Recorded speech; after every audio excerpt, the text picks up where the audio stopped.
In the far northeast of Scotland, the UK's biggest fishing port is booming. 44.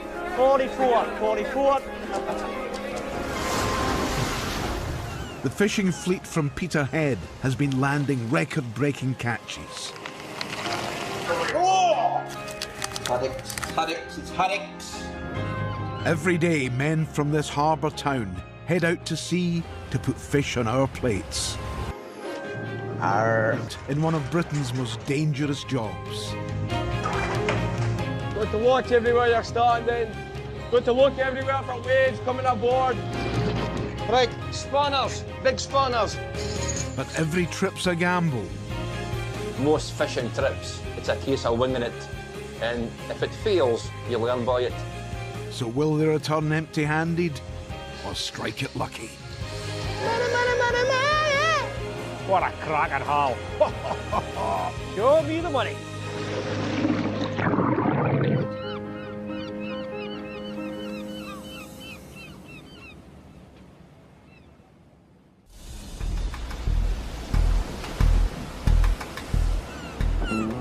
In the far reaches of the North Sea, another Peterhead trawler, the Rosebloom, is arriving at its hunting ground.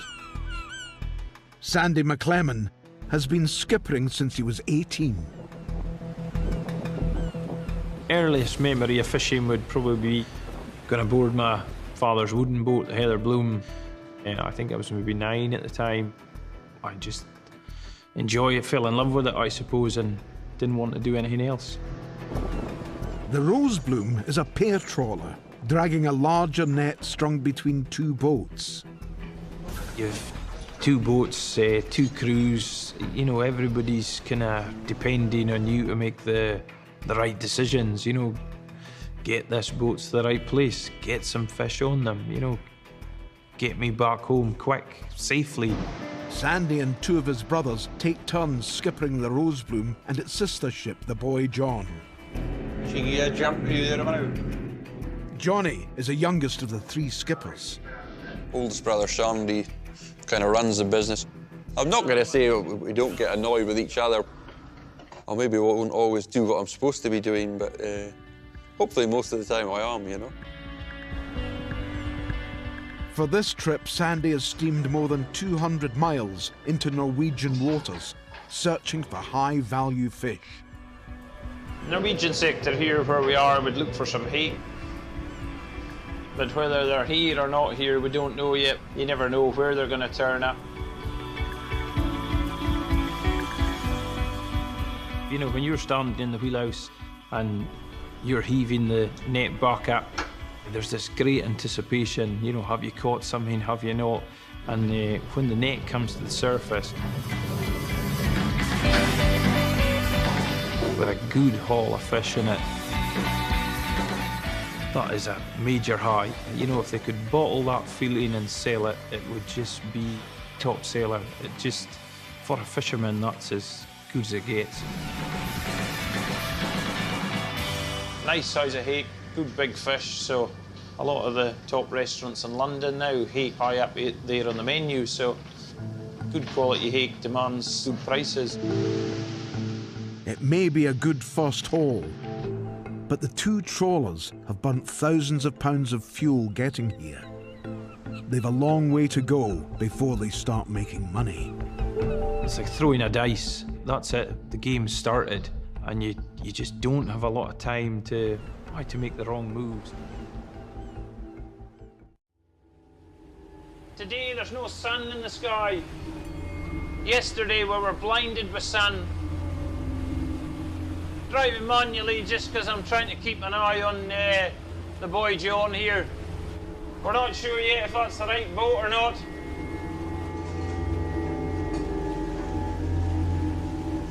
You kind of see the point of your nose today, can you? The sea is something that you have to have an awful lot of respect for all the time. You're watching the weather all the time, just waiting for it to change. It just is a dangerous place, you know, there's no getting away from it. In December 1994, Sandy saw firsthand how tragedy can strike at sea. Me and my brother Donald were both on board at the time with my father and 3 other crewmen. The weather wasn't very nice that day, and the waves just swamped the vessel from the stern, and the vessel sunk away very quickly before we really realised it was happening. We went for the life rafts, and we all got in the life rafts, but my father didn't manage to get in the life raft, and he was lost. He was never ever found. So it just shows you how fast and horrible something can change, you know. Fishing has been interrupted by unexpected visitors. I've just been shouted that we're going to wait to get aboard in by the Norwegian Coast Guard. Routine inspection, check the net, check the catch. There's a few folk you'd like to see when you just get out of your bed, but the Norwegian Coast Guard's not just very high on the list, I'm afraid. Morning. Hello. It's always very nerve-wracking because they don't muck about, the Norwegians. You've got to be 100% right. You know, these are the fish police.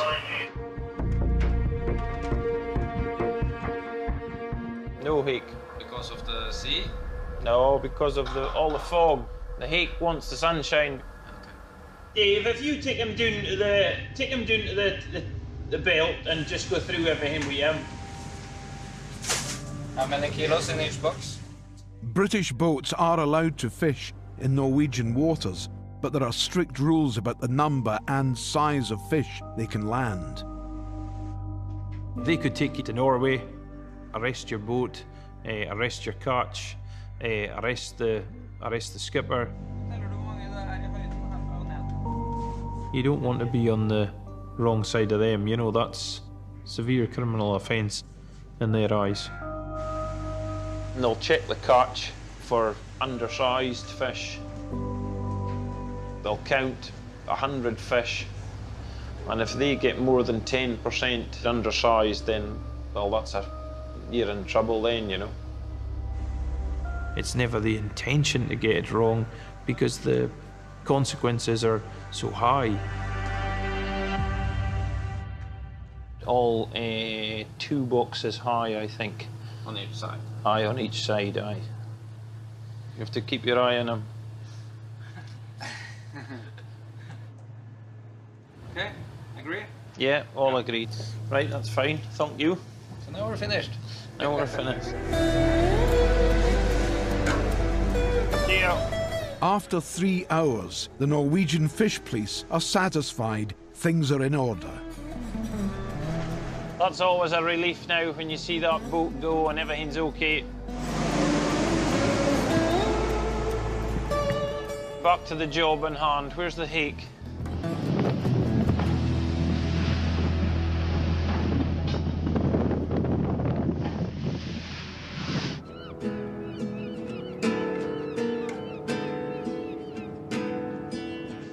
Morning! It's the wrong colour of hat. On shore, Jason Jack is conducting his own factory floor inspection of the family's fish processing business. Fine to see you's happy. It's a very skilled job, really skilled. So depending on how fast they cut and how nice their fillets are, the more they get paid. See, nice. That's fresh. Oh, they're still alive, look. Morning, Kenny. Jason bought around £35,000 worth of fish at this morning's market in Peterhead. This is some cool that I bought in the market this morning. It's a bit bigger ones. Some nice big ones, seagulls. Beautiful in red. So the brighter red, the fresher the inside the body. No blood spots, nice and white. Nice and white. Now a workforce of nearly 60 need to fillet and pack the fish ready to be transported across the UK and Europe. I think some of the biggest pressures that I face is definitely in the market in the morning. Pressure that, oh, my dad needing fish, getting fish at the right price for our customers, try to get everything done in time, try to organise my staff. It's 10 times easier to move than it is with pushing it. Okay. Pulling it's much better. Pulling it's much better. Need to tell him he's pushing it. Much easier to pull it, all right? What's up, guys? It's his first day. On the Rosebloom, skipper Sandy is wrestling with a problem. After a great start, the fish have dried up. Really frustrated yesterday because it was a bright day of fog, so we didn't think we got the best chance for the hake. And fish have tails, they move on, they swim, they shift. Yeah, he's just shifting about trying to find the haddock and cod. I know he will find them eventually. You don't want to start off quick and then slow down and drag it out so that, you know, a good lot of your catch that you got on the first day ends up old fish, you know. The day one fish, you know, the clock's ticking with them, you know. Fish is a perishable good. So I'm wondering if we're gonna half land this. Sandy's making plans to return to port early, only partially full, then go straight back out again. It means longer at sea for the crew. Nobody likes half landing. You know that's never fun because, you know, jeepers, we've got to go again. And it'll be mixed emotions, I would say, with the boys. So you okay with going in for a half trip then? Well, I did have something on at the weekend, but such is life. Our job is to catch them, but when we take them to the market, we've no control over what price we get. You know, we just have to accept the price that people give us. And that is just the decision process of, am I making the right move? Is this the right thing to do?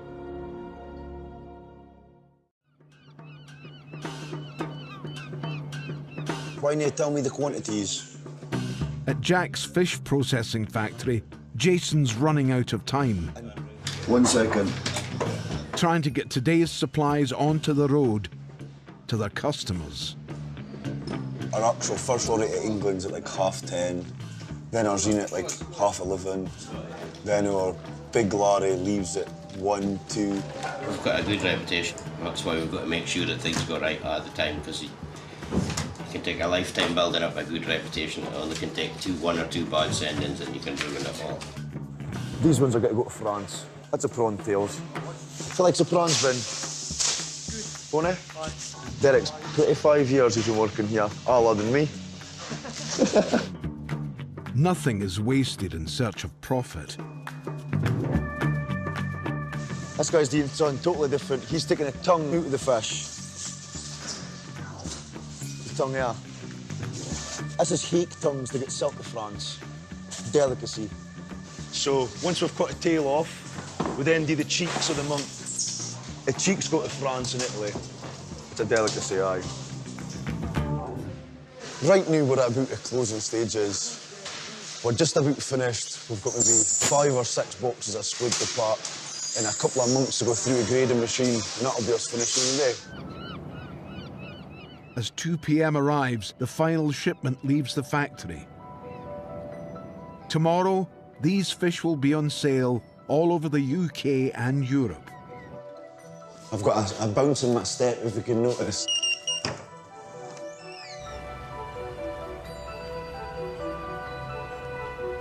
It's 1:30 a.m. and the Rosebloom and boy John are arriving back into Peterhead, only half full. We made the decision last night to land our hake, keep them fresh. Guys ashore at the market, they're thinking the sooner we get this in, the better. The proof will be in the pudding now. It's not what you catch, it's what you get paid for that counts.